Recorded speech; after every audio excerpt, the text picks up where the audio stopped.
একটা পরিবার ভালো রাখতে হলে একজন ভালো অভিভাবকের দরকার, তেমনি একটা দেশ গড়তে হলে ভালো দেশের নেতা দরকার। তদরূপ অতীতে আমরা কিন্তু ভালো নেতা যাচাই করতে পারছি কম। হ্যাঁ, ছিল ভালো নেতা, কিন্তু তারা বেশি দিন থাকেনি।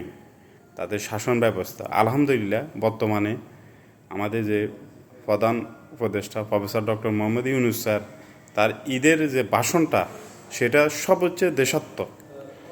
একটু ভাষণটা শুনেন কি বলে উনি। আজকের দিনে আমরা প্রার্থনা করি, যেই নৈকট্য আজকের দিনে আমরা শুরু করলাম, এই নৈকট্য এবং এই ঐক্য জাতির জন্য যেন স্থায়ী হয়, আমরা যেন একটা ঐক্যবদ্ধ জাতি হিসেবে সামনে এগিয়ে যেতে পারি। যারা আত্মত্যাগ করেছেন, যারা নতুন বাংলাদেশের স্বপ্ন বাস্তবায়ন করার জন্য নিজের আত্মাহুতি দিয়েছেন, বেঁচে থাকলেও স্বাভাবিক জীবন যাপন করতে পারছেন না, তাদের স্মরণে আমরা যেন মোনাজাত করি আল্লাহর কাছে।